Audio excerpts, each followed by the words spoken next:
I'm Noah Drum. And I'm Zach Hall, and we are the Geeks That Speak. This is the podcast where we nerd out about pretty much any pop culture. From video games, Star Wars, and zombies. To music, movies, and comics. You just never know where the combo will go on GeeksspeaK. On this episode of GeeksspeaK, we're going to be talking about episode 4 of The Falcon and Winter Soldier. The whole world is watching.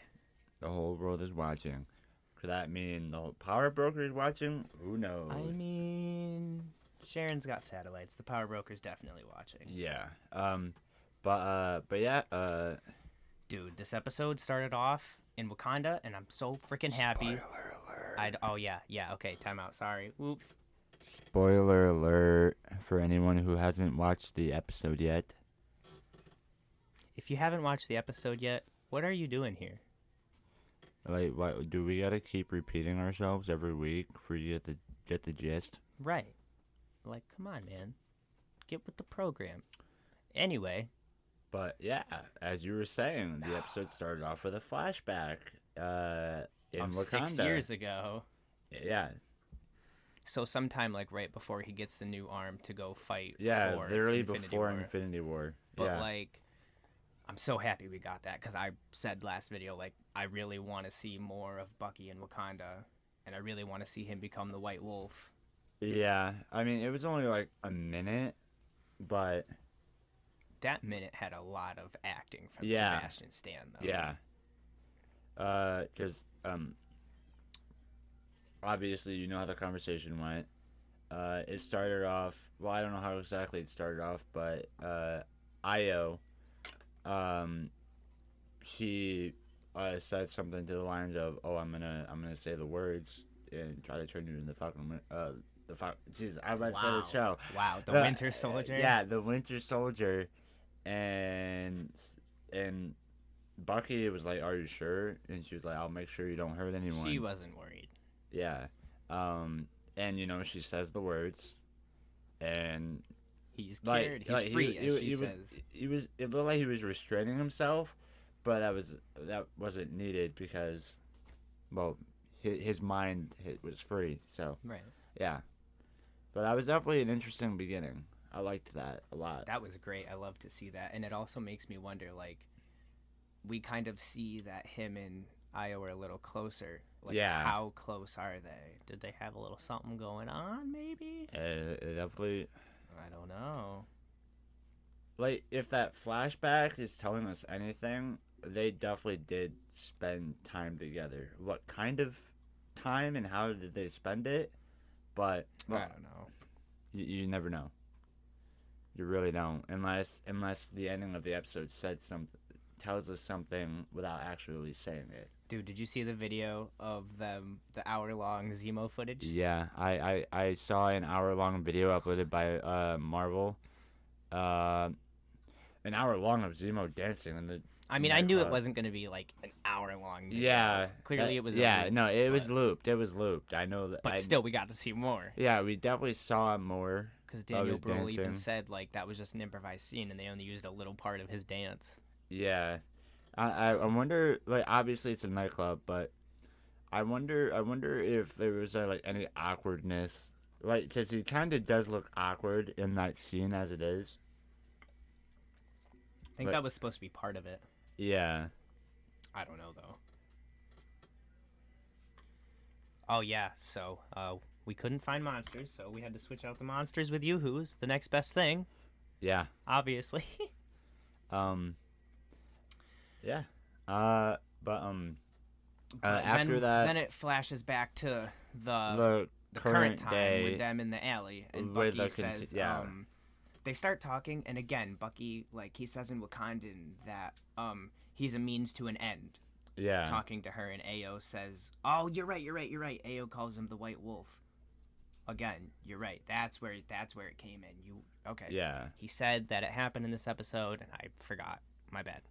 And not only that, isn't he literally quoting Zemo when he said that? Yeah, that's a thing that keeps coming up. He said it. Falcon said it later in the episode. Yep, Falcon said it later in the episode. So like everybody has been using that terminology that stemmed from Zemo. Yeah. Makes you wonder like how much has Zemo's influence spread behind the scenes. But yeah, that White Wolf call out. I'm really hoping, man. And then what do we see? They go to Zemo's house. He is balling with that house.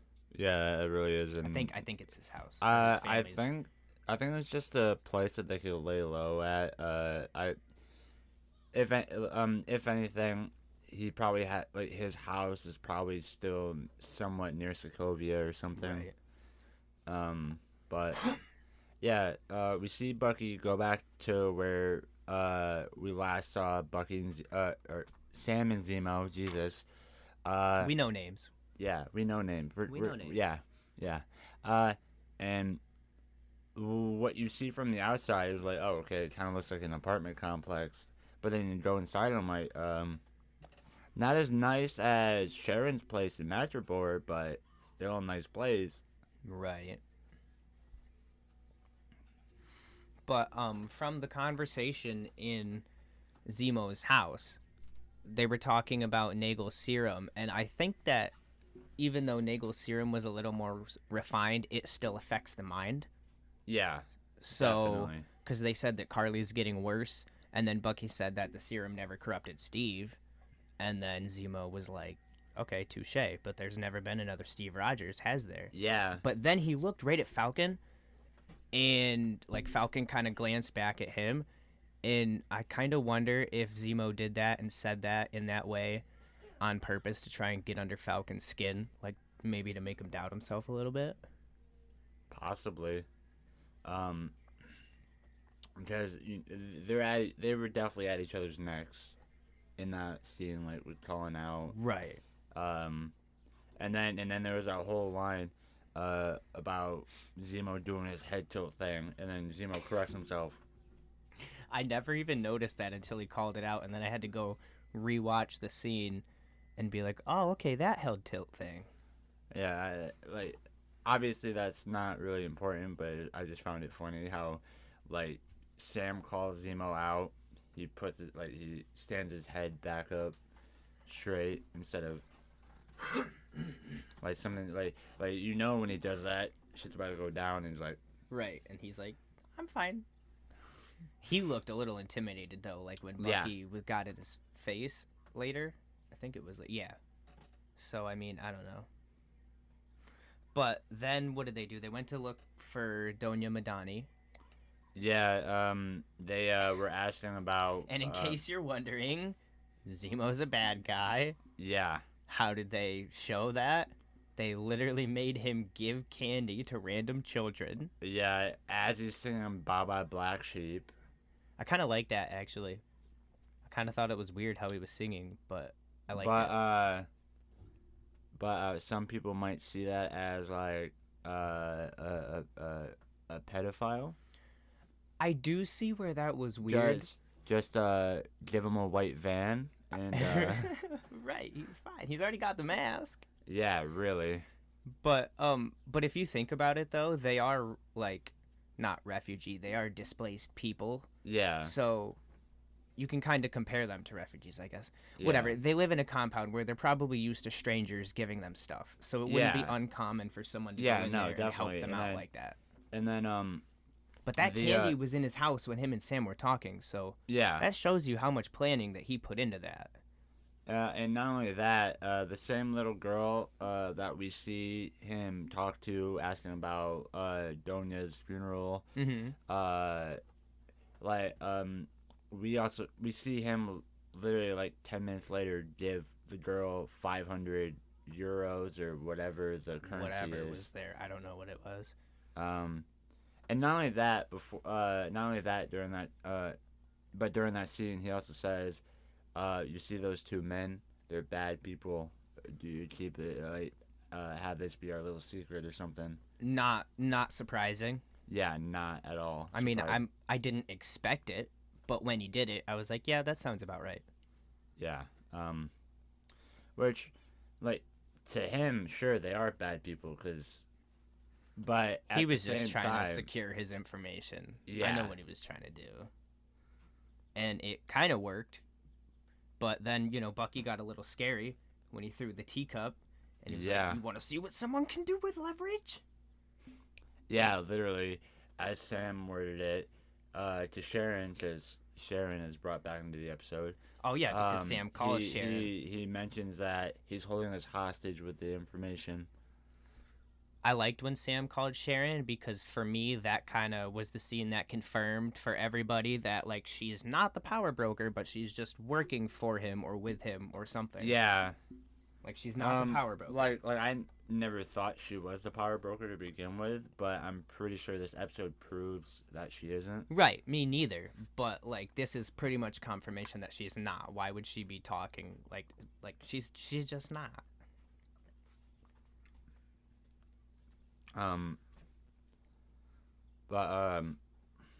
Then what? We go to the Flag Smashers visiting, what is it? Nico? Is that his name? I don't know. Visiting one of the Flag Smashers' grandfather's grave. Yeah, and we then find out that's where she stashed the super soldier serum. I want that headstone. Are you kidding me? Yeah, honestly, that's great.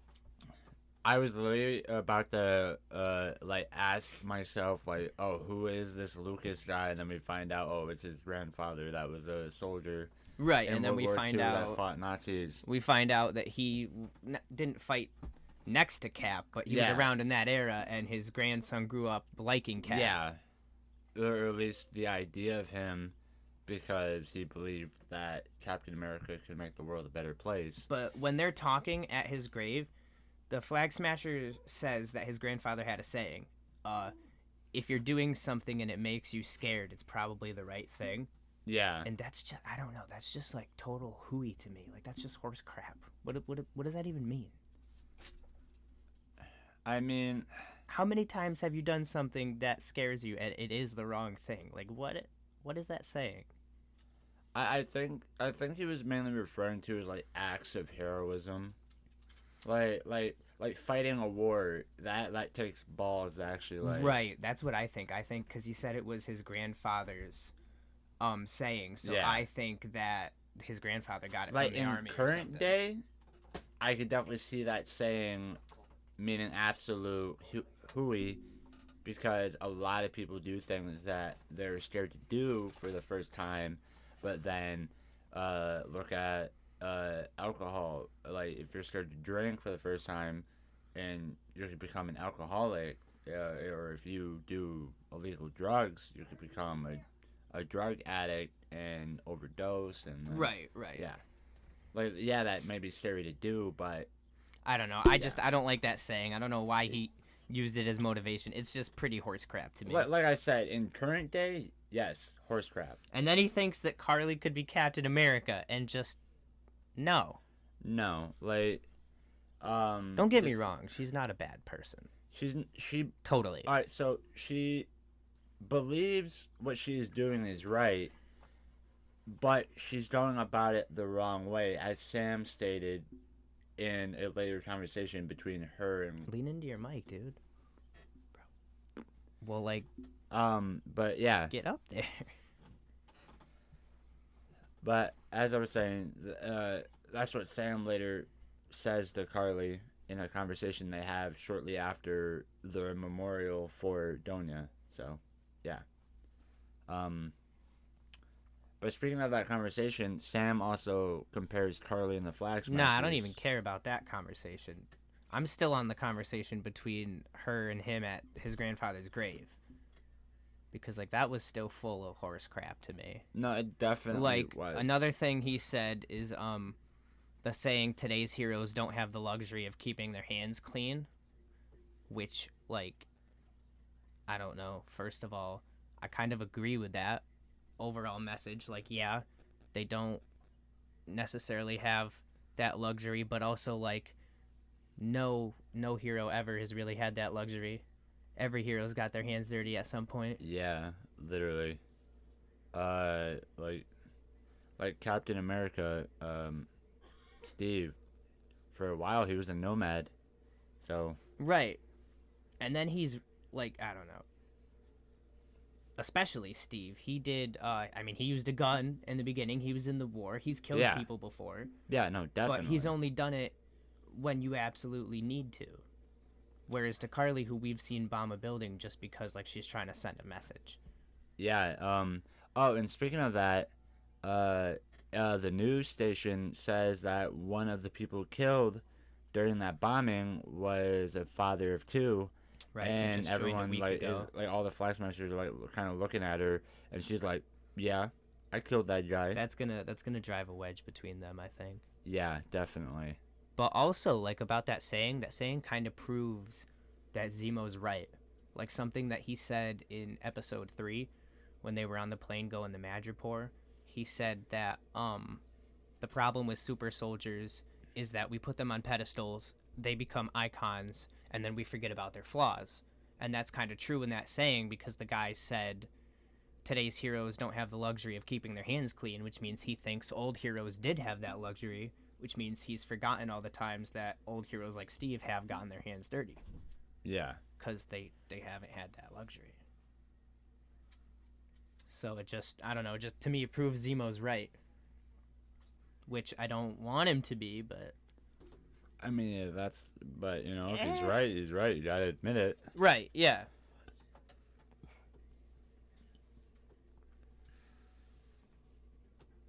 And then, then we see Lamar Hoskin and John run up to them, like in the middle of the street, like they found them. And I have a question. How? How do you think that they found them? Like, I get that, like, they are after the same person, but... I just don't know how. No, I get that, but I mean, it looks like they specifically came to look for them.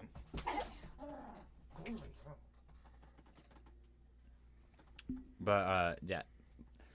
Like I said, I don't know how. I'm pretty sure Red Ring wasn't attached. No, Red Wing's dead now. She already smashed him. So, like, they're not tracking him. So...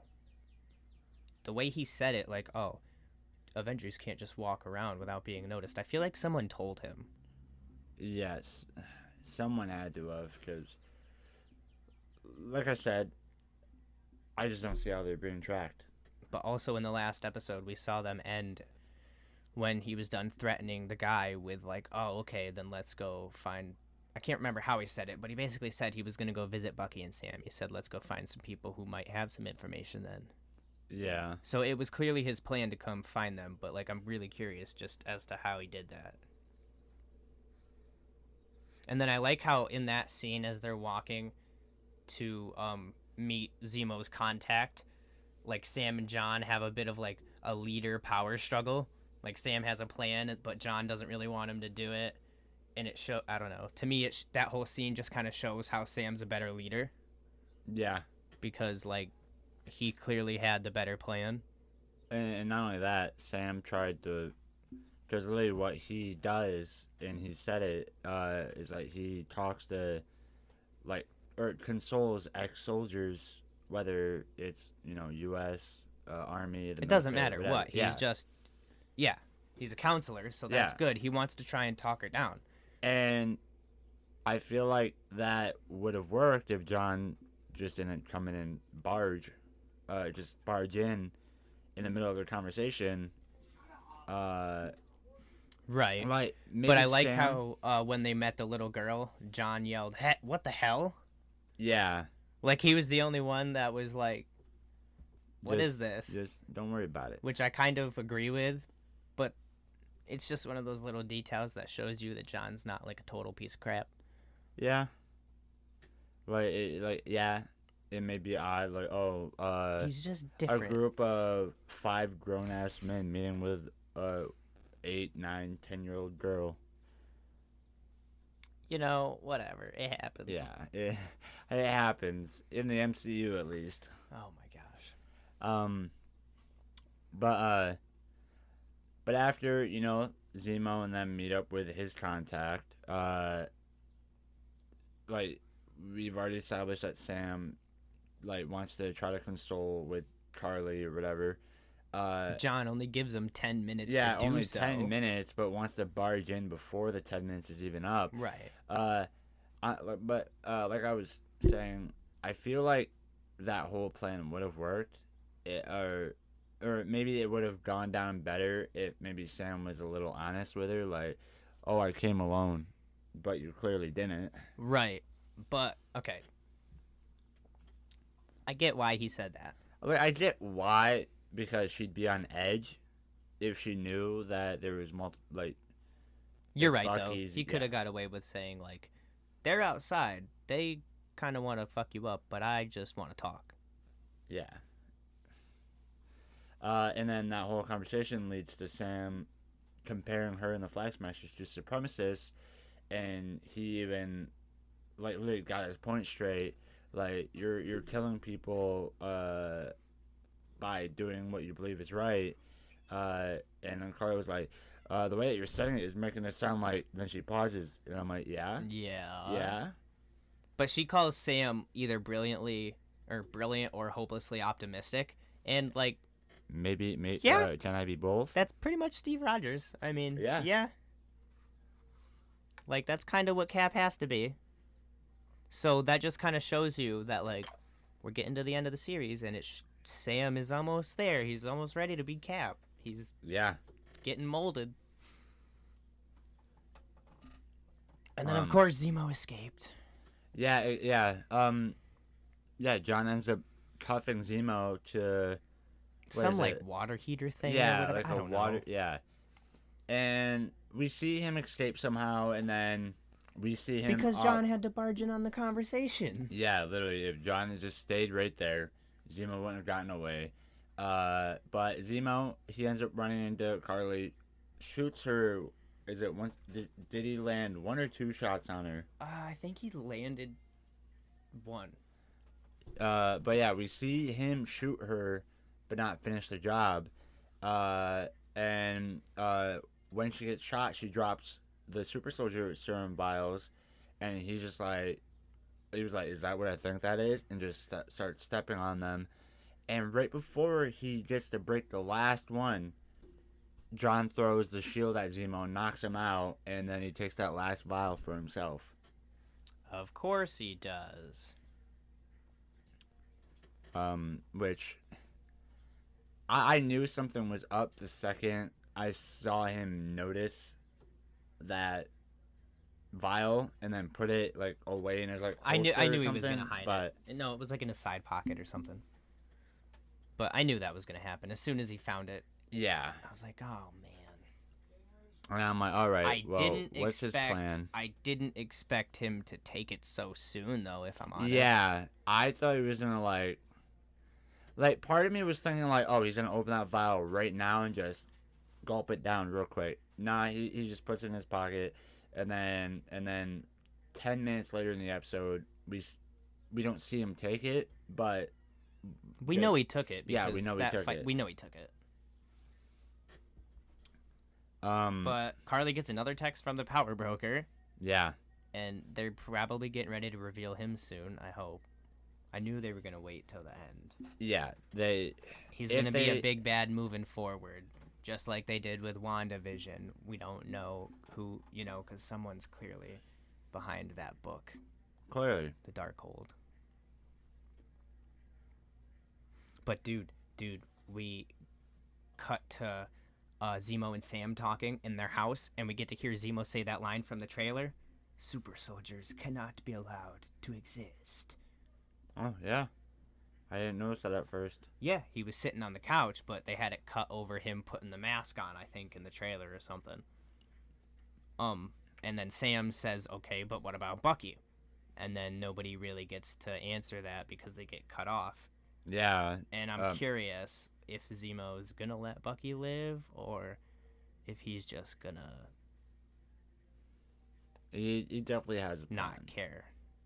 He has a plan. We don't know what his plan is, but there definitely is one. But yeah, during that conversation, the Io and the Dora Milaje barge in, and I think if I remember correctly, weren't they trying to get custody of Zemo? Yeah.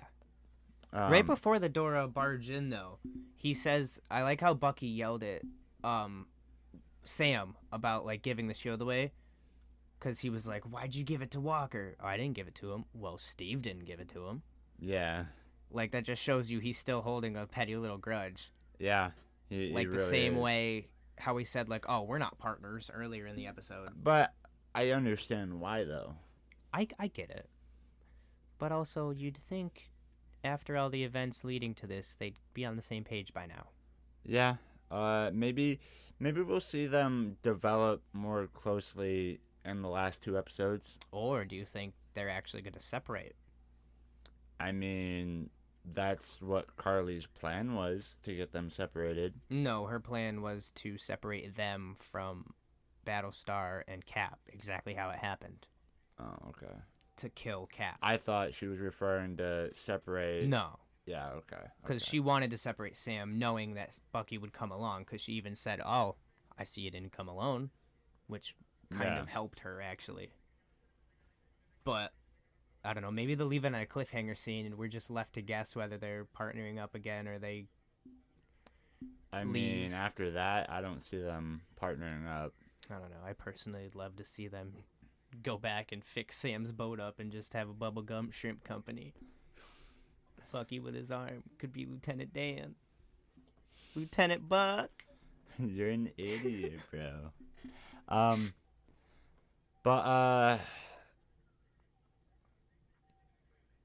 Fucking, But you said the Dora Stormin.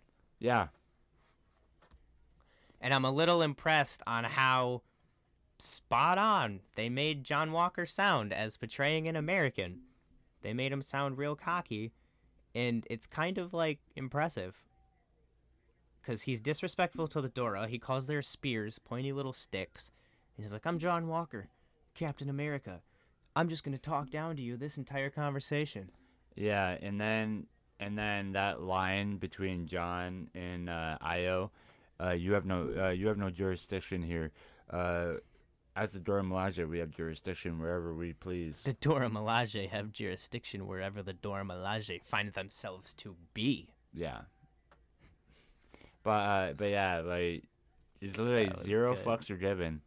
Oh my god. They kind of went a little overboard with attacking them, though. Like, if Bucky and Sam didn't step in, they were gonna kill them, I think. They went a little overboard.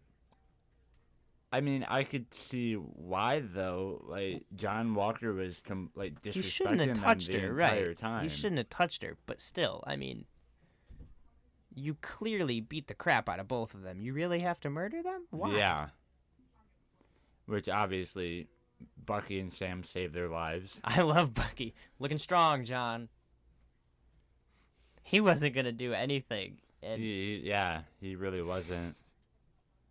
He's been good throughout this entire series. Like, he's had some great lines. Like, when she first broke Red Wing and he goes, oh, I always wanted to do that. And then earlier when talking to when he first finds Captain America when they meet each other in the street. Oh, you broke him out of prison? He did that himself, technically. Yeah, technically speaking, he really did. No, he didn't, Bucky. Shut up. Okay. I mean, there was little involvement with that whole scene, but right. But yeah, after that whole scene, after the Dora Milaje, she just karate kicks his arm off. Yeah, she dismantles his arm entirely. 3 pieces his arm and it just falls off. And then, which I expected that. I mean, I think I said something about that. Like, as Wakandans, I'm sure they know how to control his arm. Yeah, you literally said something about that last episode. But yeah, they literally disarm him, literally. Because you could say they left him unarmed. And then I don't know if it was Io, but it was definitely one of the Dora Milaje. They threw their spear right through the holster of the shield. That was great. And I'm like, pinpoint accuracy? Hello? That kind of surprised me a little bit, though, because as you saw, they attacked them earlier like they were going to kill them. So why throw it and pin the shield down instead of just actually hitting John, you know? But after that whole fight, just John, he's not as man as he thought he was. Also, but okay, time out first. During that fight, Io, when she knocks his arm off, she says, "Bast, damn you, James." And Bast is their god. Yeah. And that, to me, like, when she said that, just kind of showed that, like, Wakanda was kind of, like, mad at him. And that, to me, that's just going to play into the White Wolf story arc. I want it so bad. Because, you know, they have that weird relationship. So I think Bucky's going to become the White Wolf and have to try to win Wakanda's affection over again, maybe by helping them in Black Panther 2. Yeah, I definitely see Bucky having a significant role in Black Panther 2, for sure. Right. Hell, Sam might even appear. Maybe not, like, maybe not as how it ends, but it'll probably be a cameo though. But then John and Lamar have a chat. Yeah. And just John, he's just defeated. It was like they weren't even super soldiers. I'm kind of glad that he talked to Lamar, though, instead of immediately taking the serum. Yeah. Because, like, I kind of thought he took it as soon as he found the serum, and then we see that he pocketed it. So then I thought next time we'd see him, he juiced up, but he didn't yet. No, not yet. He even asked Lamar, like, if you were given the opportunity to take the serum, would you? No hesitation. Lamar's like, hell yeah. Which, I mean, I definitely, like, who wouldn't want to take the serum? Right, but there's only one vial. Yeah. And shortly after that, I honestly thought, with John's response to that, his response to the question, I thought he was going to offer it to Lamar, but we obviously don't see that happen. And then we later find out he takes it You're giving himself. John too much credit. I knew he wouldn't. That'd be cool, though, if he did. Yeah. I don't know. I definitely wouldn't have expected him to. I knew he was going to take it, but it was nice to get that confirmation from his, like, wingman first. Yeah. Instead of going completely crazy and just doing it. Because Lamar is his voice of reason, pretty much. Yeah, literally. Like, John, literally, like you see in old cartoons, you know, like the right shoulder is like a devil version of yourself. Another shoulder is the angel version of yourself. Lamar is his angel version, and John, he's just the devil side of it, because like he doesn't, he doesn't try to reason at all with his actions. He's like, if we get the job done, do you really think they're gonna ask how? I know, and that's just not Cap right there. There's so many reasons he's not my Captain America. Hashtag not our Captain America. No. Oh, for so many more we're about to get to. So then after that conversation, he actually does juice up. Yeah. Because we see Carly called Sam's sister. Yeah, and basically threatens her, but like I said, she doesn't see herself as a supremacist, but that right there is definitely a supremacist act. I'm kind of like actually low-key impressed with Sam's sister because she kind of just pressed America. She pressed America, but she also stuck up for her brother as well. Why would I care about their mascot when they don't care about me? And I mean, we know it's about to get into some touchy stuff. I kind of am really hoping that we're going to get more Isaiah Bradley. Yeah, we still have yet to see him again. But the lack of Isaiah Bradley is starting to make me think maybe he's just going to get like a solo movie. He definitely could. And I'm pretty sure the actor who actually played Isaiah in that episode is actually younger than how he appeared. Yeah, he is. So he could definitely... I wonder if that's on purpose so that he can play a younger version later. I definitely see that being on purpose. Because the face, like just that old man face, does kind of look CGI'd a little bit. Right.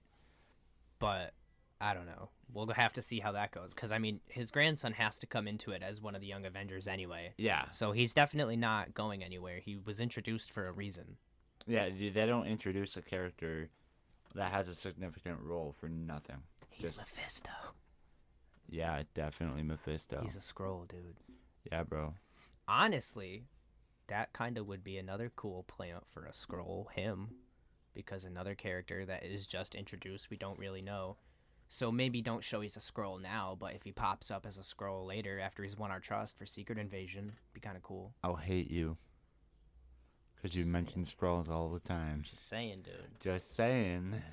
Just saying, man. Eli, his grandson, he's a Skrull, bro. He's going to join the Young Avengers. He's going to be a Skrull on the team for years, and then Secret Invasion's going to happen, and boom. Yo, bro, little do we know, Earth is actually a Skrull planet. Yes. And it's not because they're black. That's not why I'm saying they're Skrulls. That's exactly. Nah, okay, that's a not. little bit. No. No, we're not. We don't condone in racism. No. I don't think the show is going to either. I'm pretty sure it's going to get into that stuff next 2 episodes.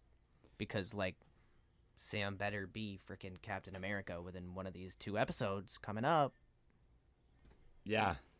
And if we don't see that, which I will be surprised if we don't, this show is literally based off, well, not entirely based off, but it's based off some of the older comics where Falcon actually is Cap. But it does say Falcon and the Winter Soldier, and based on how WandaVision went, I could see if he's never officially named Cap, but maybe, like, he steals the shield from John or something, or the government does give it to him, and then we see that training video as, like, one of the last scenes of the show, and then possibly, like, that's how it'll end, and then that'll lead up to a movie where we'll get to see him become Cap officially. Because it doesn't seem like they're doing too much big reveals in the shows. But anyway, we got off topic. What happens after their little diner chat? After a little diner chat, as you stated, Carly calls Sarah, Sam's sister, and tells Sarah basically, like, give your brother these coordinates, and tell him to meet me alone. Purposely trying to separate him from Cap. Yeah. And Sarah's like, why can't you give the coordinates to him yourself or whatever? And she was like, I want him to know I'm being serious. And then Carly threatens Sarah and her kids, or, you know, Sam's nephews. Yeah, she name drops them on the dock. Basically threatens them in a way like, oh yeah, I'll come to where you are and, like, take you out or something. Something, I'm not really sure. And then we see, you know, Sarah calls Sam. Sam tells Bucky. They suit up. Yeah, and we have a little brawl out near the end of the episode. Well, right, but they went to talk to Carly first. Yeah, they definitely. They're not just gonna jump to violence someone else. Yeah, they did have a conversation with Carly. Sharon tells Sam about John Walker's location or whatever. They try to dip. Carly and the Flag Smashers intervene. John gets there with Lamar. That whole shit goes down. One of the Flag Smashers throws Lamar into a support beam or whatever, and that just kills Lamar. And John, he's pissed. I didn't expect that, honestly. Yeah, but it makes sense. Yeah, really. In the comics, the death of John's parents is what sends him over the edge. Yeah. So I can see how they've sort of adapted that to Battlestar. But after that whole moment, I liked Lamar. Everyone, you know, they leave, and the last Flag Smasher that is last to leave or whatever, John starts chasing after. John's chasing after all of them. Yeah, he's chasing after all of them. He does that awesome superhero landing on the bus. Yeah, it's like a van or something. Yeah, van. Okay. Just eagle eyes. Jumps out the window, does his little superhero landing. Oh my god, he's gonna do a superhero landing. That's but Deadpool. just Yeah. stares him down, and then he gets his hands on him. This poor soul. Just throws him, and he literally brutally beats this man to death the same way. Before yelling, "Where is she? Where is she?" Why are you gonna ask where she is if you're just gonna Tony Stark this man to death? Yeah, literally. He literally brutally beats this Flag Smasher to death the same way Tony thought he was gonna be taken out in Civil War. Yes. And just the civilians are filming him, and can I say though, like, not to be morbid here, I'm kind of disappointed that he didn't decapitate him. Is that bad? I mean, that's where I thought it was going. Me too. Like, I thought he was just gonna. I didn't think we were gonna see it, but yeah, I no, mean, we definitely weren't gonna see it. Thor decapitated Thanos, so I thought we were gonna get that moment, and that's what the whole world was gonna see. Maybe that's different because Thanos is an alien. Well, this is a human being. Oh, I didn't think about that. Maybe. But either way, he smashes his chest in. But just the final shot of the episode, Oh. John Walker with his shield, a little blood on his face, a little bit on the back of his ear, and then you that see was from the blood. battle though. That was just from yeah. Like, I think he had a concussion and then possibly. You see the shield just about the bottom half of the shield, just like the bottom quarter blood. is just blood splatter. Yeah. And again, Marvel with the blood. Yeah, But like that's a this dope show, shot. like I said, nitty gritty. That is a dope shot, though. I mean, like, that just... Like, that's a guy I don't want to fuck That's with. symbolism but right there. I mean, he literally got blood on the shield. He has tarnished the name. Yeah, like, Steve never got blood on that Which shield. Uncle Matt said to me. He goes, what if this now signifies the introduction of Nomad? Because you know Steve, Captain America, went under that alias. Yeah. But I think he was supposed to be Nomad during the couple years after Civil War when he went on the run. Yeah. Like, we don't... But maybe that's who Falcon becomes instead of Cap, because now Cap's tarnished. That'd be interesting. But I don't see that. I really want to see Falcon become Captain America.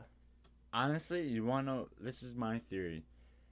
The army that John Walker works with, and then, you know, just the American government in general... GRC. They see... Yeah, the GRC. They see that clip, and they're like, yeah, no, we're taking that shield from you and giving it to someone who deserves it. And then maybe instead of them like taking the shield from John, like we thought was gonna happen based off the trailers, maybe the GRC gives it back to Sam, like, hey, this is yours, you could have it back. Well, maybe they go to take it from him and Sam and Bucky are there and they're like, no, we're not letting you take that, we are going to take that. Or, I mean, because you saw Sam and Bucky right behind John after he murdered that guy. Maybe they're just going to take it from him right there. They definitely could. And that makes me wonder if the episode is literally going to continue right where this episode I hope so. off. Like, why would it not? Like, literally, episode 3, or this episode did it with the ending of 3. Yeah, yep. So, like... It totally should. Yeah. But either way, this definitely signifies that John is going to become U.S. agent. He is not going to be Cap anymore. Because why would he stay Cap after that? Yeah, literally the whole point of being Captain America is you fight. Like, yes, you fight for America, but... That kind of also makes me wonder if Falcon is not going to become Captain America, because... his conversation with him and Carly, they were talking about borders, and then the thing with him and Zemo, they were talking about supremacy and how nationalism can lead to fascism, which is something that the original Carl Morgenthau believed in the comics. So having America in your name sort of kind of already makes you someone who's going to spiral into that John Walker type. Yeah. Even though it didn't happen to Steve. Steve, like, yes, he was branded Captain America, but, like, he just didn't fight for America. He was the first one, though, and you're right, he didn't. He literally fought, like, technically speaking, with the events of Infinity War and Endgame, he fought for the universe. But possibly, maybe Sam could become Captain America, and he can have another speech where he just rebrands it. Like, I don't fight for America, I am Captain America, I fight for American values everywhere. Something like that. Yeah. But that still kind of seems like you're trying to spread America everywhere. Yeah, and not every country needs to be like America. Right. But I don't know. I still hope he becomes Cap, honestly. I just want to see it. I want to see a suit. I think that would be cool. Just literally give the Falcon suit a spray paint job, like they did with the War Machine with Iron Patriot. Right. And like that would look dope. It would. Also, where's Joaquin Torres now? Yeah, we haven't seen him since what, episode 2? Episode 1, I think. Or no, he called in episode 2, I believe. Yeah. But here we are, episode 4, 2 episodes later. Right. So maybe hopefully episode 5 he'll jump back in, because I know they've been kind of not with the army, so it would make sense. Yeah. Joaquin's not there. But I know he becomes Falcon in the comics, so he's got to have some part to this, I think. Unless it was just a random character plant so that now we know he's out there for the picking for another day. Yeah. They could literally... you want what they could do? They could literally pull another quote-unquote Sharon where, like, yeah, she was established, brought into Winter Soldier, came back for Civil War, but after Civil War, we saw nothing from her. You know what's interesting? I saw a theory where someone was talking about how she had a big role in Civil War. Yeah. And they thought that she was actually maybe working for Zemo. Like maybe she was a type of sleeper agent. Like maybe he planted her a while ago, and that's why she was next to Cap in Winter Soldier, because Zemo was trying to keep an eye on Cap, but simultaneously she was playing an agent, and then possibly that's why she's in Madripoor to help Zemo out now, maybe. I kind of see that to be some crackpot theory because, you could say one thing and like that just be completely like far from the truth, but she says to Steve like, "I'm a SHIELD agent, and like Nick Fury has me watching over you." Right. So I don't think, if anything, I think the surprise with her could be that she is still a SHIELD agent. Yeah. Or maybe a SWORD agent, and she's working with Nick Fury on the ship up there in space. Yeah, that could be it, because no, I have not seen Far From Home, but I know that the post-credit scene is Nick Fury up on the Skrull ship. It's just him. No, I know. Right, okay, I didn't know if you were going to say that. Maria's probably up there with him. Possibly. And that could mean other ex-SHIELD, or actually, maybe, but yes, there is SWORD now, and SWORD is the replacement to SHIELD, but what if Nick Fury has a brand new SHIELD in development, but possibly up in space this time? It doesn't sit right with me that Cap or somebody wouldn't have contacted her after Civil War. Yeah. I don't buy that she's been on the run this whole time. Yeah, no. Like, Steve, he obviously cares for people. Like, after the events of Civil War. So if he didn't contact her, Nick Fury did. Like, literally, and if you recall, at the end of Civil War, even though Tony and him just got done fighting, he sends him a phone with his number already in it. Like, hey, like, if you need anything, just text me or something. Like, with a letter attached, so. Yeah. And I don't know. If there's anything fishy with her, she's, if anything, a good guy pretending to be bad. She's not a worse guy pretending to be bad. You know what I mean? Yeah. But yeah. Another thing, though, I wanted to point out, I should have at the time, but going back to that scene where Carly was giving like that speech at Mama Donya's funeral. Yeah. That was kind of weird to me when she looked up and saw Sam up in the balcony, because as soon as she saw him, first of all, she was in the middle of her speech. Yeah. And then she looked up and saw him. And then this scene kind of shows how smart she is, because she immediately just looked around to see if she was being surrounded. Yeah. But like, you were in the middle of giving a eulogy at a funeral and everybody's watching you. Don't you think they would see you look around like that? wouldn't that make everyone else suspicious as to what you just did? Yeah, like if just like she's not the only one that noticed him. I'm sure of it.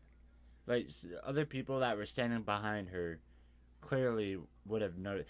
Maybe they don't know who he is, Right. but Carly knew who he was, and maybe that's why the other guy tapped her on the shoulder on the way out. He saw them, and that's why everybody left, because the other flag smashers ushered them out. Yeah. They knew either some serious shit was about to go down, or well, that's probably what they Maybe thought. that's why she looked around, signifying he was alone. So she was like, okay, I have to be alone, and that's why that happened. I don't know. It was weird to me. Yeah. But, like, she's this leader figure, and she's looking around like, oh, fuck. Like, clearly, like... Right, you're telling me no one noticed that? I don't buy it. And then, yeah. The episode ended with blood on Cap's shield. First time we ever see blood on the shield. Is it?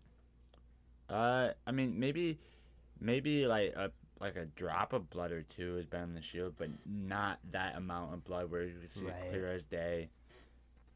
Because, like, let's be honest, Cap has been bloodied before. Right. So whether it was the actual shield that he was given, or the shield that Wakanda gave him, like blood had to have gotten on the shield. Possibly. Yeah. Right. But I think that's a wrap. That's pretty much it for the episode. I mean, we covered everything, unless you have any theories for next episode. Other than my theory about what's gonna go on throughout these next two episodes about like maybe the GRC taking the shield back from him and then them giving it to Sam or Bucky, or they take that's about my only theory. Okay. I do want to show one thing before we go, though. If you would grab your Yoda. I got a new pop, and it's Jim from The Office. Jim Halpert. I holding also a sign that says 6 days since our last nonsense. I also got a new pop with another one coming. You might recognize them from the classic video game series, Spyro the Dragon. Spyro! I even got Sparks there as well. This is just the best version of Spyro. Like, yes, there is one of him flying, but I wanted him with his signature stance. Yeah, not his signature stance, but I wanted him with his buddy. Oh, you wanted him with Sparks? Yeah. Okay, I see. Like the same with Crash. I was looking for one. Is that why you also got Ratchet and Clank? Well, that was a 2-pack that I saw, yeah. I didn't get this for myself, so I don't... Yeah. I'm just happy to have SpongeBob, Gary, and the house. Yeah. But I was hoping that there was a Crash Bandicoot one with Aku Aku, like, floating in the back. I know that they have one of him wearing Aku Aku. Right. But I wanted, like, him floating in the back. Like, that would be cooler. But if anything, you could just get two. One of him and Aku. They have a Crash Bandicoot pop and then an Aku Aku pop separately, so... but that might just have to be the route to go. Yeah. But other than an update on the pops, that's the end of this episode. Yes. We are the Geeks That Speak. And we will see you next week.